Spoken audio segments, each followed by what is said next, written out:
Hi everyone, I'm Lady T506. Welcome to my channel. Today I'm going to be reviewing Love and Hip Hop Atlanta Season 4, Episode 4. We're starting off with Stevie. Since he's been on good behavior in rehab, he gets to have visitors. So Jocelyn comes and he's talking to her. She's saying about what went on at the meeting with Mimi. He's like, well, I thought they was going to act right, but should have known better. And he's telling her that, he's trying to stay sober. He ain't felt this good in years. And that he wants her to quit smoking. I'm assuming it's marijuana, but she doesn't understand what her smoking and drinking and partying got to do with him. But if you're trying to be sober, you can't be around those devices that you're used to. Like, if you crackhead, you can't be around people that still smoking crack. If you're alcoholic, you can't be working in the bar. So he's like, I would like for you to stop that, but she still doesn't understand that. What's that got to do with me? You just don't do that. But you got to, separate yourself from people who are still doing those activities, because you can fall right back into it. So Kalina, she's going through some things. First off, she's pregnant. Second off, her husband wants to use their life savings to invest in a club. Third, he wants to invest in the club with somebody she don't like. Apparently, last time Tony and this man got to doing business, Tony got to staying out late, got to cheating. This was around the time, I guess, when their first child was small. And this is just like, the last time they worked together, they was out all night. He was out cheating on me. So she doesn't want to have a repeat offense again. And she was like, first of all, him taking their life savings to invest in a club, I don't think that's a sound thing to do. You don't be just taking all your money and investing it. She thinks it's a get rich quick scheme, and just taking all y'all money and investing somewhere doesn't seem like a sound thing to do to me. Like, if they got $70,000 in the bank, maybe use about 5-10% of that. Don't use all of it. And she's like, she's going through things. She's pregnant now. She got that going on. And she just don't know what she gonna do.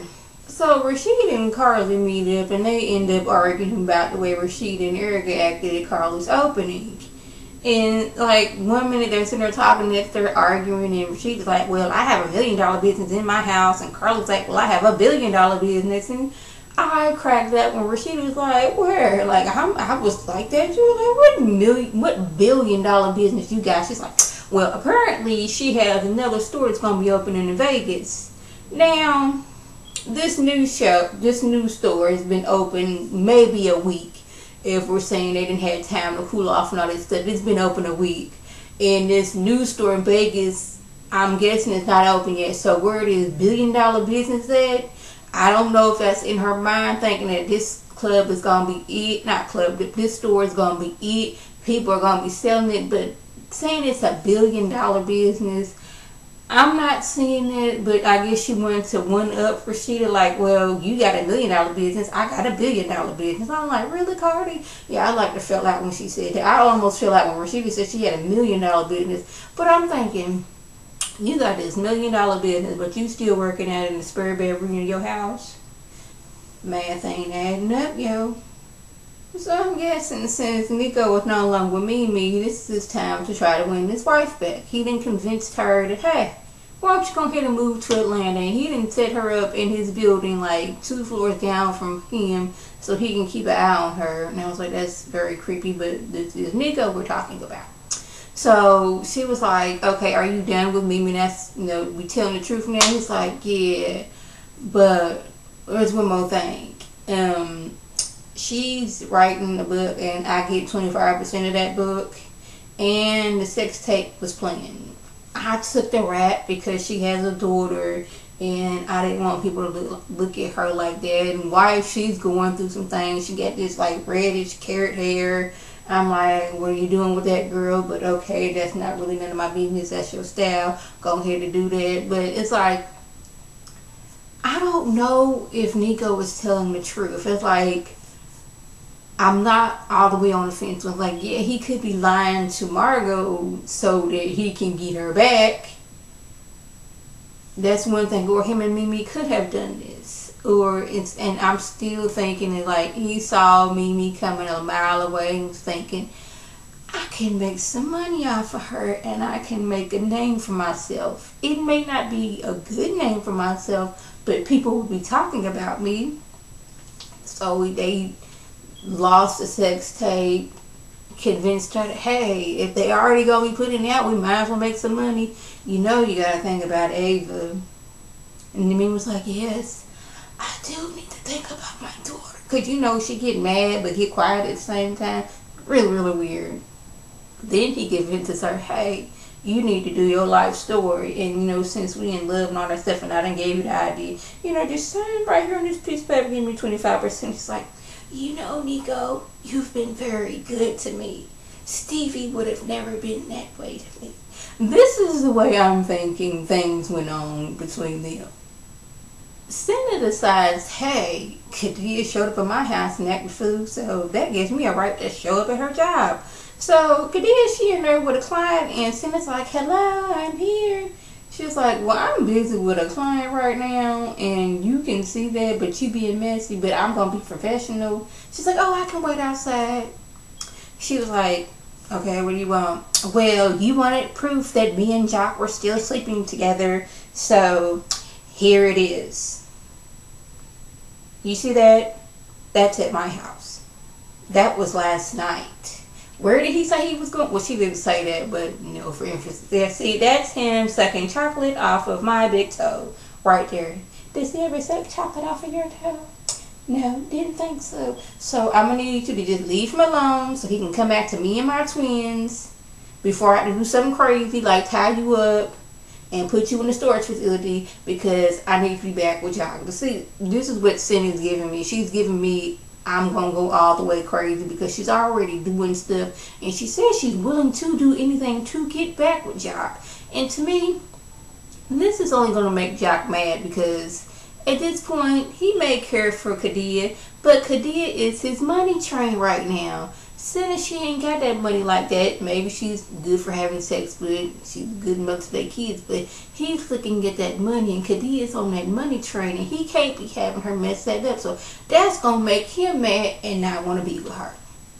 So Eric and Scrappy meet up with their lawyers to discuss this whole child support issue. He feels that they don't have one, and how that I gotta pay child support, but we was engaged and we was living together. Well, I mean, maybe you should have like, hey, did you take me off child support during that time?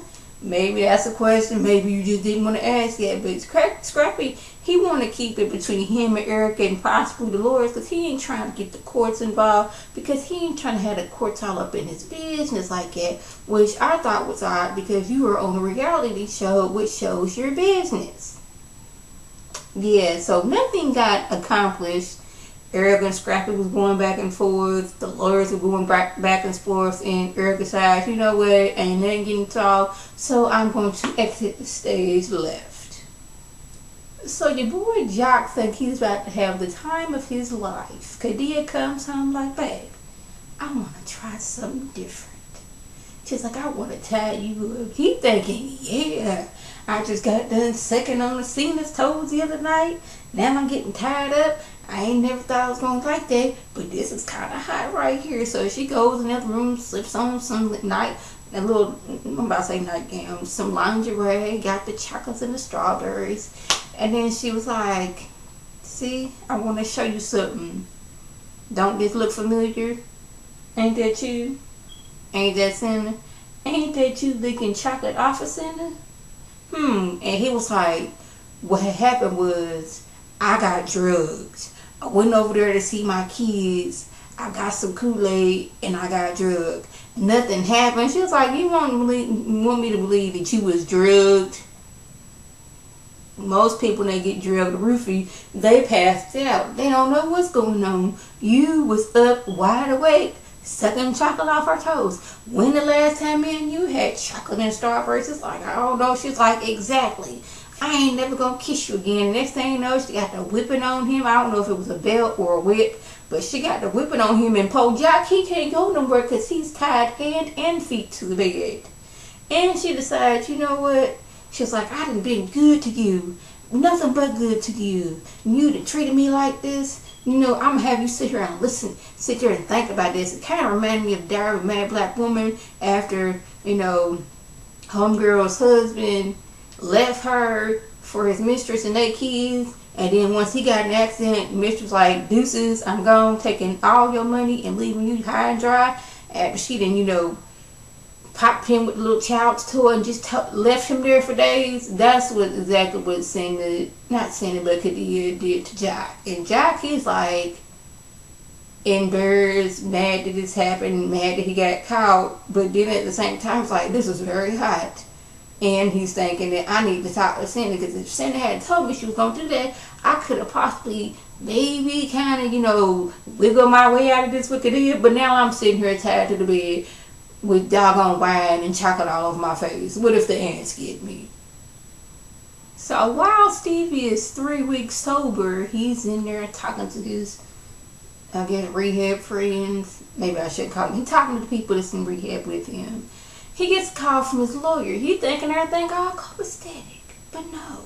The lawyer's like, yeah, they trying to indict you, man. And you ain't been paying your child support.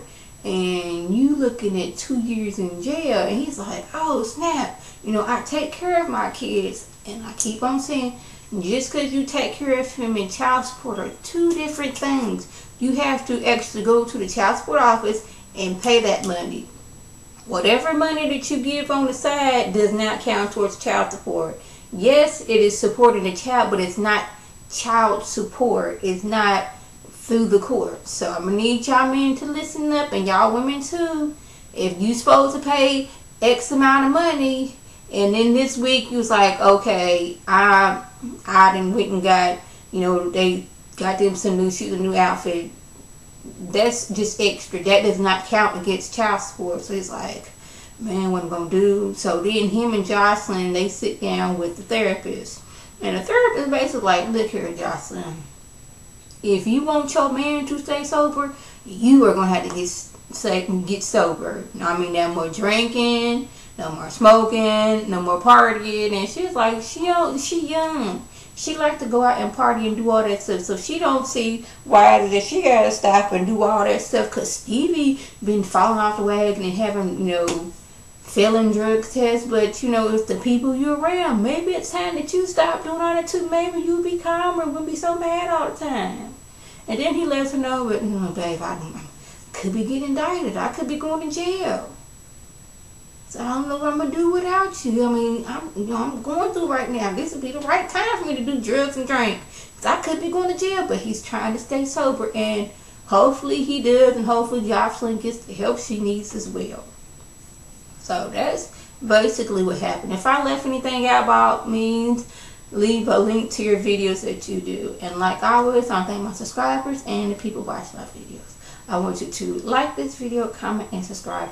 And share this video with your friends on Facebook, Twitter, Instagram, and here on YouTube. This is Lady T signing off. Have a good one.